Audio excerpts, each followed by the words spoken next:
Ja, mal wieder guten Tag aus dem VIP-Zelt. Wir warten hier auf jemand Bestimmtes. Ihr werdet noch mitbekommen, auf wen.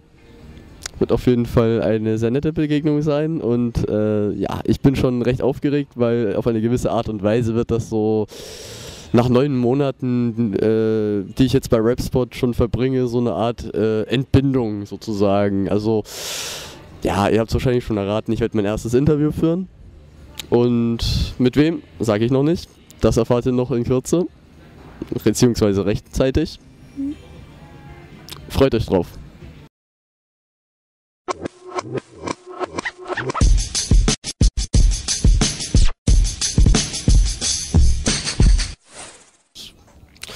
Und ja, es ist niemand Geringeres als die eine Hälfte von Atmosphere, und zwar Slug. Hello Slug, thanks for taking the time for this interview. How are you? Awesome. Thank you for taking the time for this interview as well. How are you? Very well. My first question is about the cover of the new album. It shows the hand of your latest son. Is that right? Why did you take it, and what does it mean? It really just means baby power. No, it's like I don't know why we took it. My friend Dan Monick, who takes lots and lots of photos for us, he took the photo while he was visiting Minneapolis over the winter. He was visiting over Christmas, and when I saw the photo, I just thought, you know, this would be great for an album cover because it's very iconic, but yet it's still like open for interpretation. It's not a very obvious, you know, not everybody comes to the same thought when they see it, you know, and it doesn't look like any of our other albums. You know what I mean? I wanted to be careful not to. I don't like when things remind me of other albums that we've done. Yes, it's a great idea. And does it maybe suggest that you want to concentrate more on your family than on music in future? I mean, I think I'm kind of fortunate that I'm allowed to kind of do both. You know, in the past I've toured and grinded a lot, you know, worked and put a lot of time on the road, especially in the US. But over the last few years, you know, we've kind of seen what happens when we become more focused on doing just recording and taking time off the road, you know, being with our families and taking time off. You know, we've been able to learn how to start to budget the time and balance the time that I think we're kind of gracefully growing into what it's going to be like. So it's not like I have to consciously be like, I'm going to take focus off of this and put it, but it's more like there's just been a natural progression towards what life is. You know, does that make sense? Okay, right. Another question about the album. We got the song Became. Is it fictional, or does it refer to a real person? It's both. You know, most of the songs we make are derived from experiences I had or moments in my life, but then I change a lot of stuff to make it more fictional, just so that I'm not embarrassing any of my friends or people I know, or putting other people's business out in the public like that. And so I will usually take real stories and twist them so that they still uphold the same moral compass or the same value system or the same thoughts, but change it. And that one is a very extended metaphor, you know, about a friend of mine turning into a wolf. But that song was more about when you have a friend who starts to kind of head down a more negative, destructive path, and at first you feel sad, you feel scared for your friend, you feel these different emotions, but eventually sometimes it comes to a point where there's nothing you can do for him and you have to actually fear your friend. And so that song in particular is about a friend of mine who started hanging around just bad dudes, you know, thugs and dudes that weren't really up to doing no good. They were robbing people and doing just stupid shit, you know what I mean?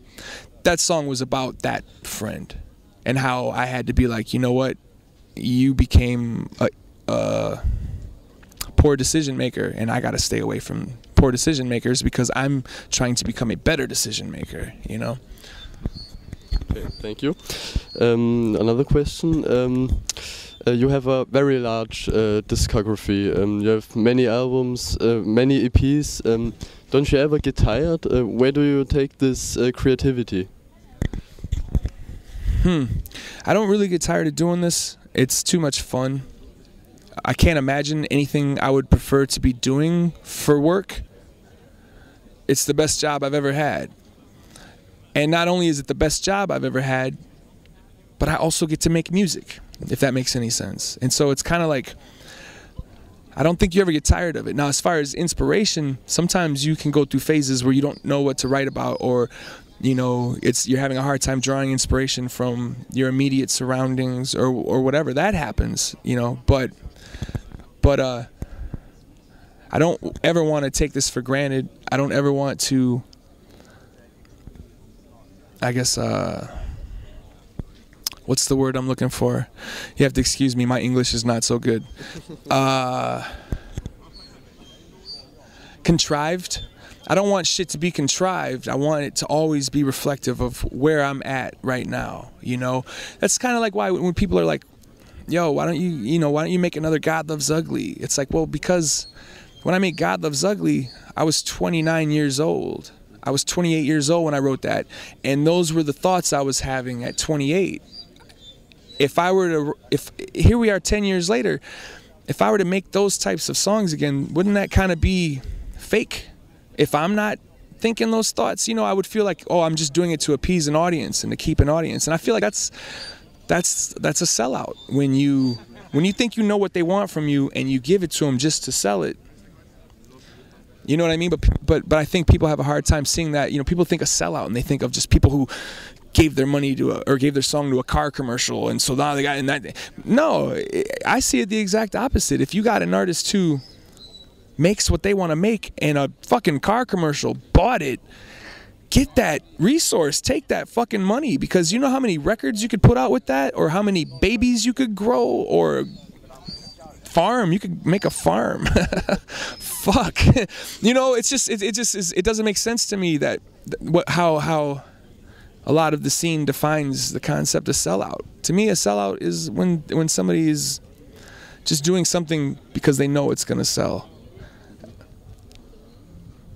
It's a nice day here today. No, it really is. Splash Festival. Last time I was here was in 2009, and it rained a lot. It was very muddy, and this is very... And I keep hearing the squeaky noise coming from over there, and I keep trying to pretend it's that big machine. And it's working, doing something while these guys are here celebrating graffiti and shit. There's this big... You hear it? It's a big grinder.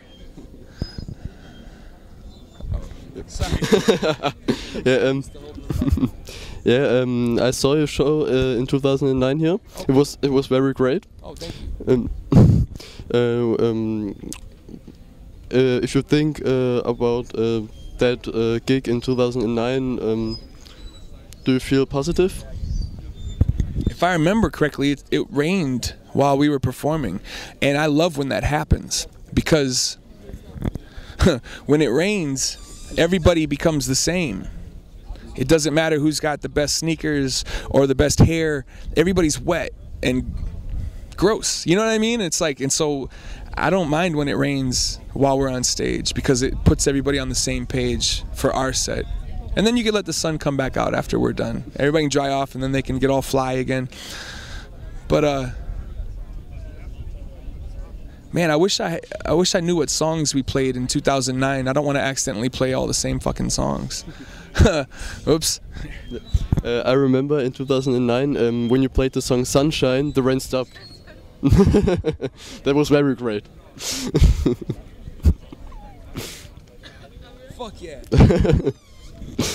So my next question, which artists inspire you, or what do you hear privately? Lately I've been listening to lots of storytellers. You know, I mean, obviously I rap, so I love Slick Rick and Cool G Rap, especially for some of their storytelling. But I always liked KRS-One when he told stories too. And then outside of rap, I like Willie Nelson, you know, Tom Waits. I like that guy from that band Modest Mouse, Isaac Brock. People who write stories. is my favorite shit. Ghostface, some of the best stories ever. And that's what I've been on for like the last year and a half to 2 years, is that kind of music that tells stories. And I don't know why. I don't know if it's because I want to be a storyteller or if it's just because that's where my life is now. I want to hear good stories. Whatever. And are there any artists which you would like to collab with, and maybe artists which your fans wouldn't expect? I mean, truthfully, no. I don't really care about collabing with people. I respect a lot of artists, but most of the artists that I worship and idolize and think are the best, I don't really want to meet them. I just want to keep them as like mystical, magical stars. You know what I'm saying? It's like I don't want to take away that thing that when I was 17, that thing that made me go, oh my God, that dude is what makes me want to rap. So I don't ever really want to do a song with him. I want to keep him at that place that, you know, does that make sense? You know, I want to just go see his show and see him on stage and just be like, oh, fuck, you know? And so I never really look for collabs. I collab with people who I have met and befriended. And to me, that's where I like to keep my collaborations, is people that I know, that I've met, that I like as a person, as a human, even just not as an artist, but as a human, you know? Because I feel like I take the shit I do really personal. And I don't want my history and my music to be something that was thin. I want it to be thick, and you have to trudge through it. I don't want it to be thin that you can kick like water. You know what I mean? Blam! Yeah, you collabed on 3 albums with Murs. And could you imagine to make another Felt album? I think it could be possible. You know, it was never a thing where we were like, we're gonna make 3 of them. It was always like, hey, what are you doing in August? Oh, I'm not doing nothing. What are you doing? I'm not doing nothing. Can I come to Minneapolis? Yeah, come hang out. And we make a record, you know. And so it's really more about schedules, when our schedules can match. Now, for instance, though, I do have a new son, and so that's gonna make my schedule even more difficult to match with Merce's, you know. But when our schedules match, maybe we'll do another one, you know. You're coming from Minneapolis, and it's a very great city if you look at the rappers, but it still doesn't get the attention like LA, New York, or some cities in the South. Why is it so? Well, I think in certain pockets of hip-hop it does get that attention. You know, if you talk to kids that are only involved in the indie scene and only the underground rap, they give it that attention. But in the mainstream brackets, no, just Chicago, New York, LA, Atlanta. But that's because the artists from Minneapolis don't sell records, you know, and so it doesn't look, it's like we make records and people come see our shows, but we don't sell a ton of records like Atlanta, like LA, like New York, you know, like even Chicago. And that's why it doesn't get the attention. And it won't get the attention until it sells records, until an artist from Minneapolis gets really big, you know. Like right now, you could argue we might be the biggest group out of Minneapolis. But when you set us next to Ludacris, next to Kanye, I mean, most people don't even know who the fuck we are, you know. And if we're the biggest, and so that's what I mean. Like if somebody could come out and sell as many records as Ludacris or a Kanye or you know, an Ice Cube or somebody like that, people would start talking about Minneapolis. That's just how, you know, that's how art works. You know what I mean? I mean, if you look at any kind of art, you know, it's like when people think of certain types of painting, you know, maybe they don't think of South America. Why? Because in South America, they weren't busting that kind of painting and getting famous off of it. There was just underground guys making it. Or maybe certain types of, you know, it's like, I bet you there's reggae bands in China, but we've never heard of none of them because none of them have gotten big yet, you know. But in the underground in China, there's probably some reggae bands. You know, it's the same idea, I think. Does that make sense? Because sometimes I talk in circles, and I don't always know if what I'm saying makes any sense, because I don't really listen to myself talk. You argue with the reggae artist from China, but I'm what? you're also an international artist. You're in Germany, and yeah. Sure, definitely. But you know, until me or somebody else from Minneapolis gets big enough for, you know, more than just the really heavy underground kids. You know what I mean? Like if you could go to a Nas show and everybody there had also heard of me, or if you could go to, you know, but none of us are that big yet, and so we're not considered relevant to the overall movement, but we are relevant to the underground part of the movement. And there's always been artists like that, you know, since the beginning of this. There have been artists that have been relevant to the underground movement and not to the mainstream movement, and it's okay. You know, there's all these different places, and they all have to be filled. There's all these different lanes, and everybody's supposed to have their own lane, and we have our own lane, and that's how it's supposed to be, you know. And hopefully we'll inspire some kid who's like fucking 18 right now and rapping to, in 10 years, be the one that takes this kind of whatever lane I'm in to that level. You know what I'm saying?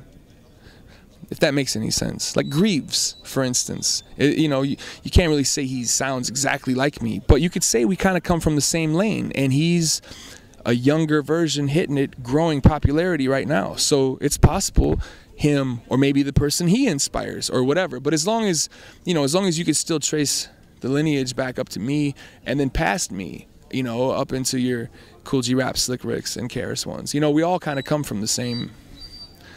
We all come from Melly Mel. We are all Melly Mel's children. Okay, now I got my last question.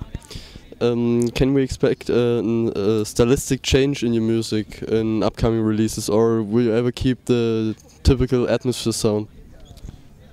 I mean, I think the typical Atmosphere sound is piano, loud snares, and some kind of story where I'm the protagonist and the antagonist. And I think that will always be prevalent. Piano, loud snares, and me telling a story.